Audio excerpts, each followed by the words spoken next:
There was a faint click, like a ghost tapping on glass, and then laughter. A soft giggle. Feminine. Flirty.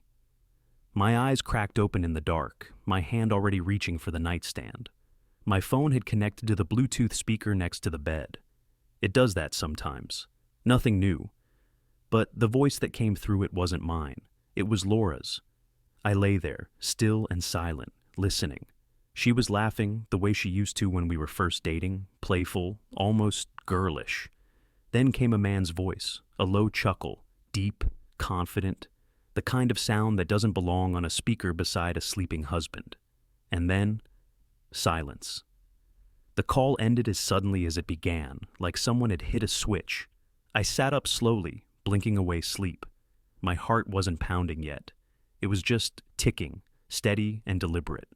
I checked the phone screen. No call history, no active app. Just a black screen reflecting my confused face. I had heard it though, clear as day, her voice and someone else's. A few moments later, the bathroom door opened. Light spilled into the room. Laura stepped out wrapped in a towel, her long hair damp and slicked back. She looked fresh, clean, like she had stepped out of a hotel spa. "Oh, hey, did I wake you?" she asked, drying her face with a hand towel. She didn't look surprised to see me sitting up. "There was a sound," I said. "From the speaker. Your voice, I think." She smiled. Easy. Too easy. "Oh, that? Weird. Must have been some Bluetooth glitch. My phone was on the sink, maybe it picked up something." I studied her in the dim light, calm, polished, like she had rehearsed this. "Sounded like you were on the phone." She laughed again, but this time it was practiced. "I was humming. I always hum when I'm drying off. Maybe that's what you heard." She moved toward the bed, pulling on a t-shirt and slipping under the covers like nothing had happened. "You okay? You look spooked?" I didn't answer right away, just watched her, how she laid her head on the pillow without meeting my eyes. Her tone was casual, but it felt too smooth, too rehearsed. Laura could lie when she needed to. She was good at putting people at ease, even me. "Yeah," I said finally, turning off the lamp. "Just weird, that's all." She reached out and touched my arm, gave it a quick squeeze, and then rolled away. Within minutes, her breathing was slow and steady. Sleep came easily for her. It always had. Not for me.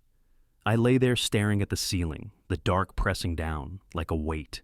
That voice, hers, and the man's laugh. It wasn't a dream. I knew what I heard.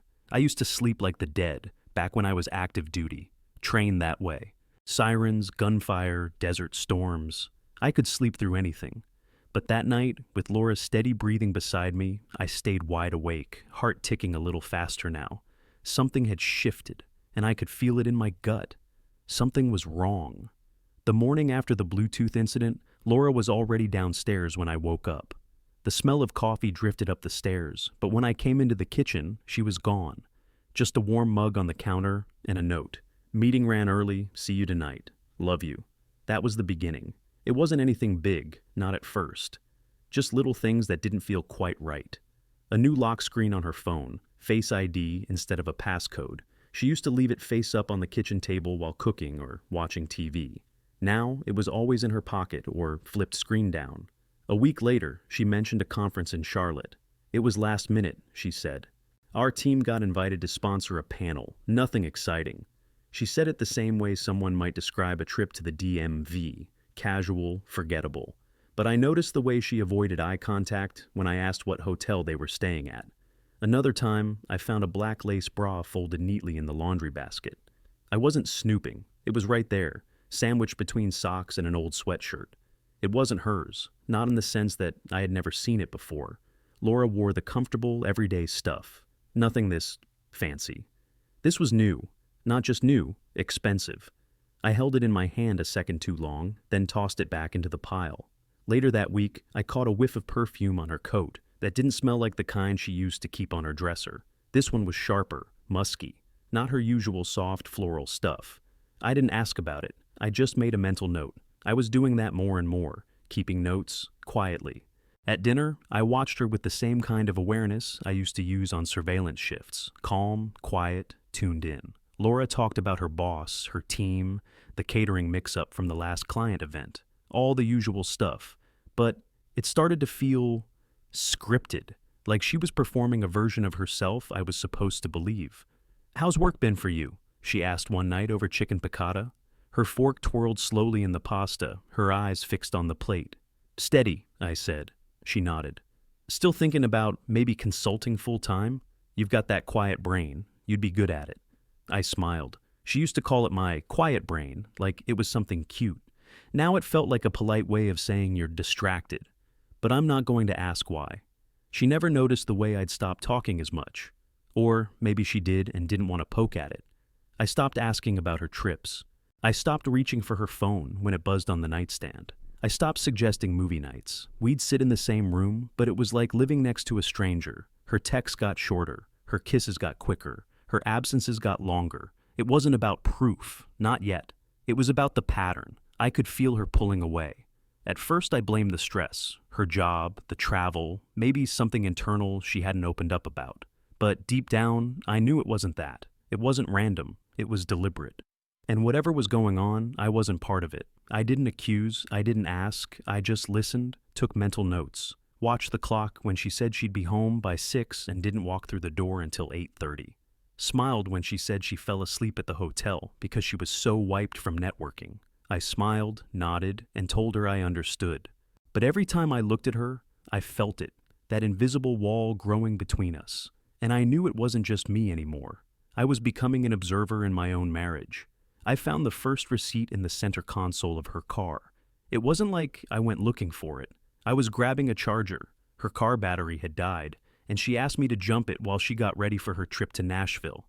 When I opened the lid, it was just sitting there, folded neatly like it wanted to be found.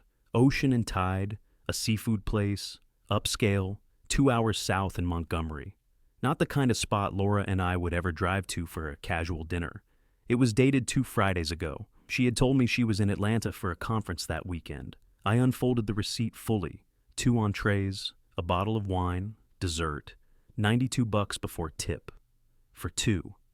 I slid the receipt back where I found it, shut the console, and sat there staring at the steering wheel. That was the moment I stopped pretending this might all be in my head. 2 nights later, she came home from Nashville.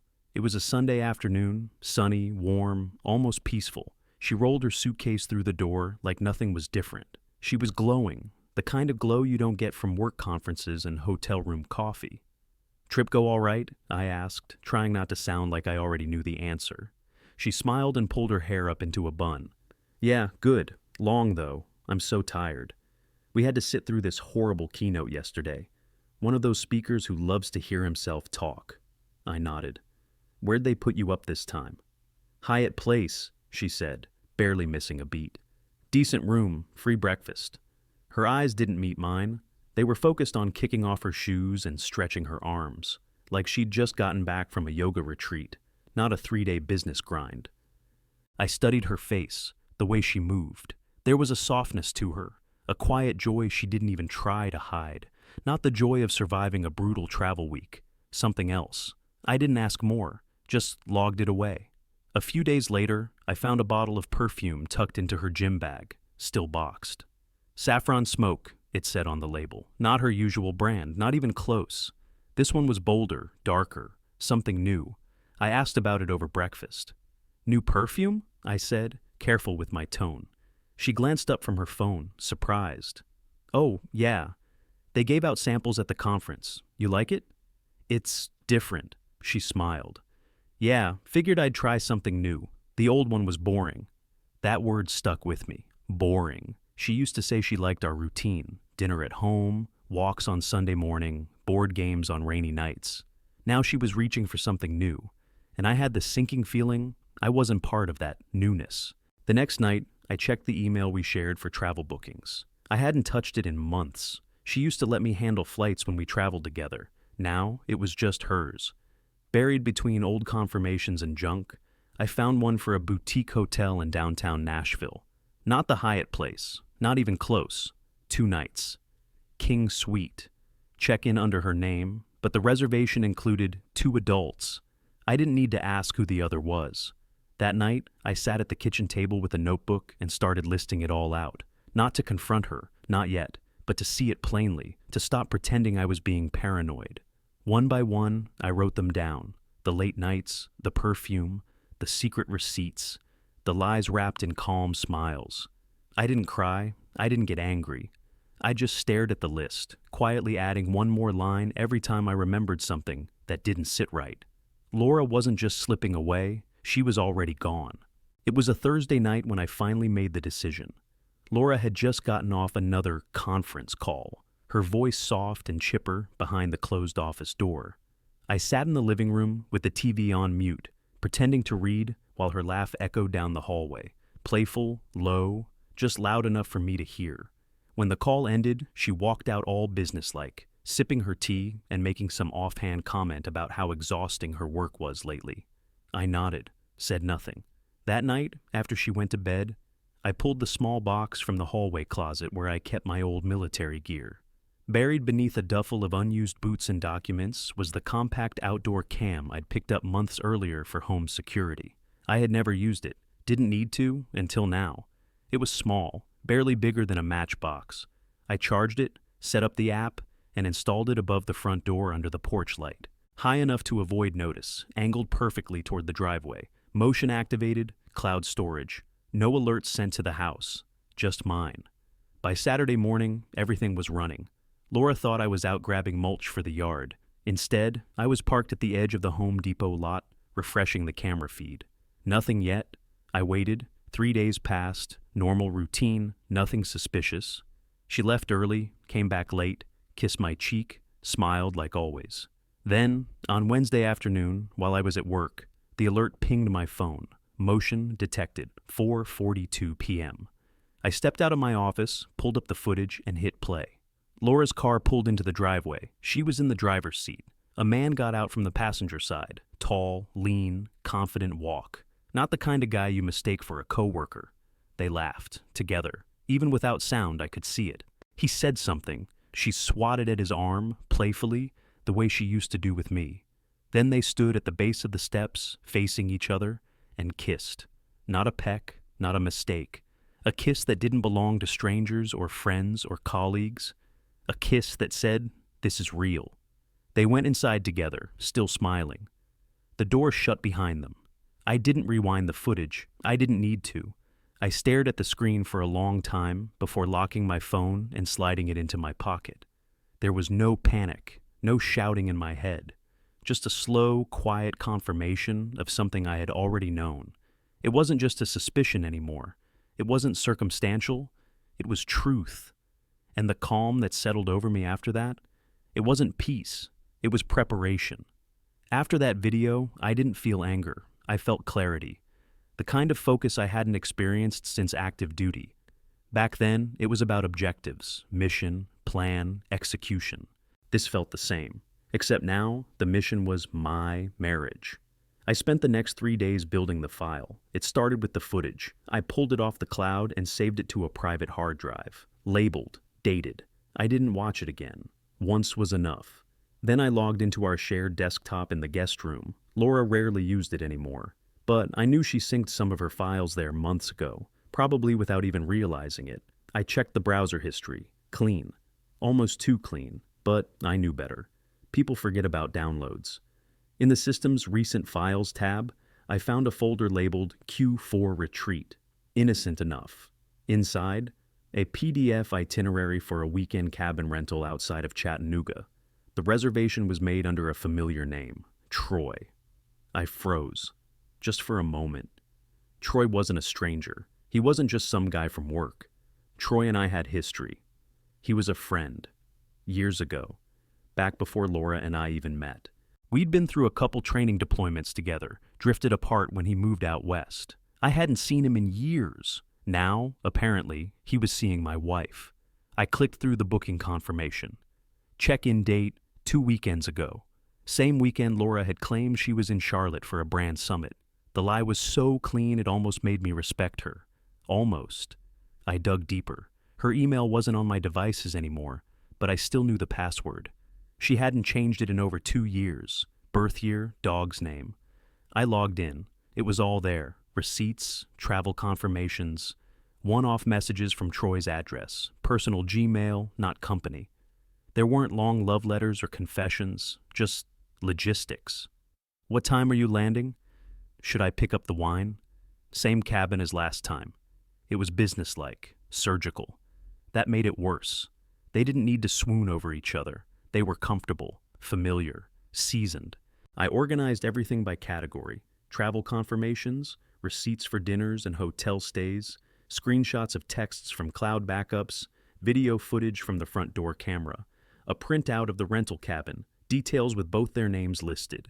It was all printed, backed up digitally, and stored in a file box in the back of my closet behind an old rucksack. No one but me knew it existed. Each time I added another piece, the weight in my chest lightened just a little. Laura still moved through the house like nothing had changed. She made coffee, folded laundry, kissed me goodbye on the cheek before heading out to client meetings. And I let her. I didn't flinch, didn't question. I smiled when I needed to, slept soundly, ate well, because I knew something she didn't. She thought she was in control, that her secret was safe. But the truth? I already had everything I needed, and I was done being the quiet, trusting husband.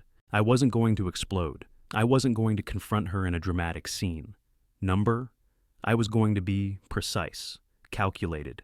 And when I finally made my move, there would be no argument, no begging, no denial, just consequences. The following week, I sat in a leather chair across from a divorce attorney in downtown Huntsville. A quiet office, soft lighting, no small talk, just business. Her name was Elaine Coker, mid-40s, sharp eyes, no nonsense.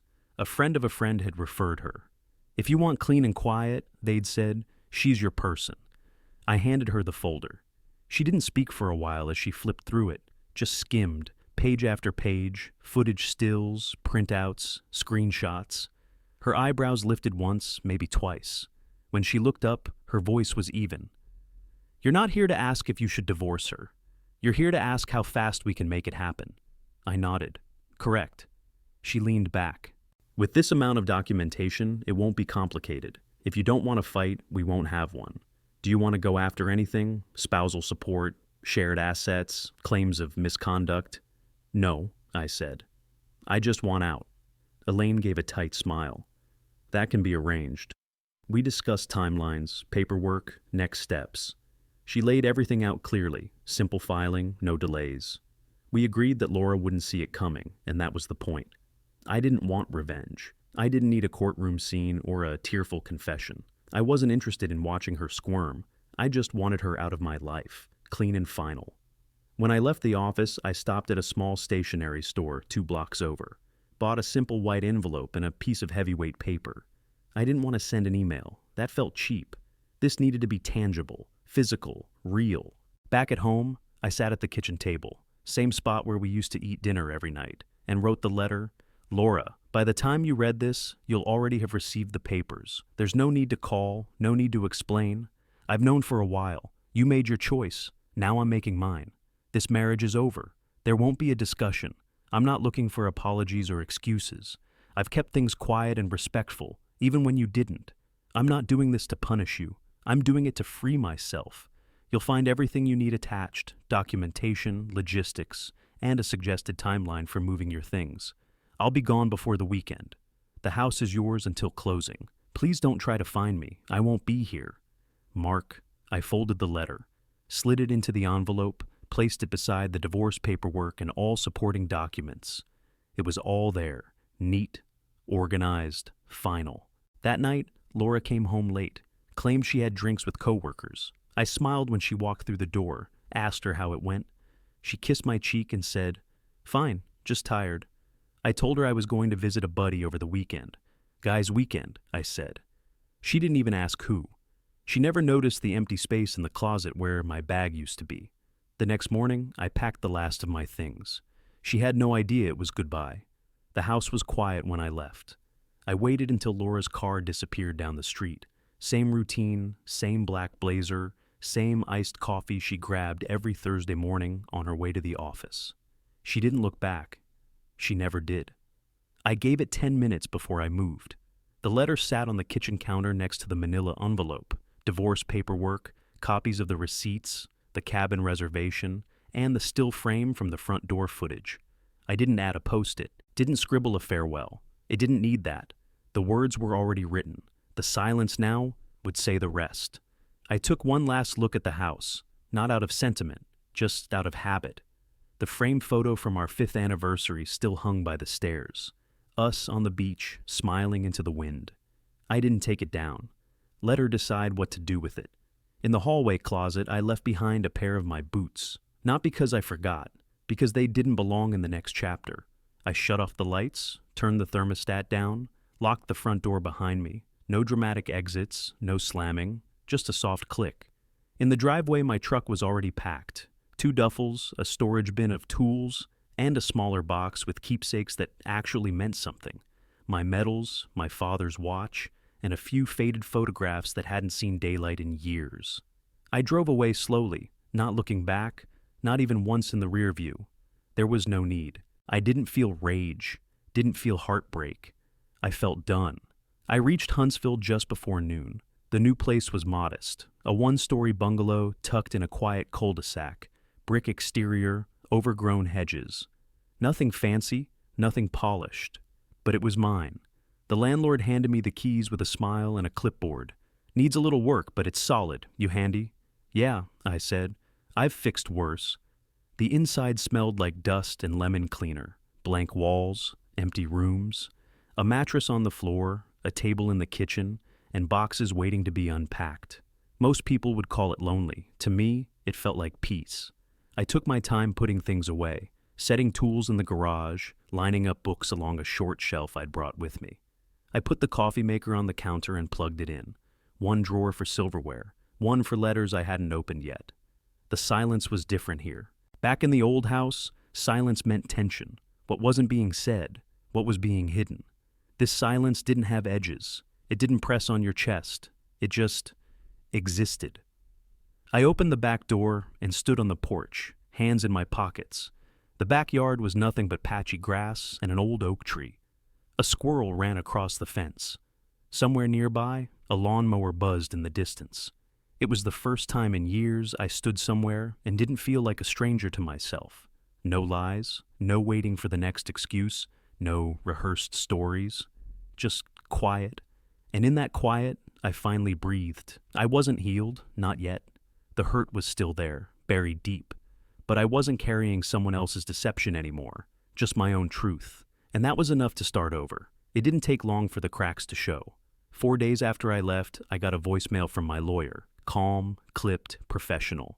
Mark, just giving you a heads up. Laura's been served. I suspect she didn't take it well. She hadn't.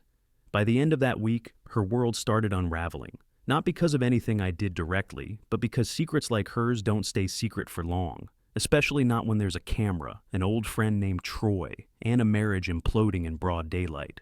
It started on social media, a vague post from Troy's wife, Rachel.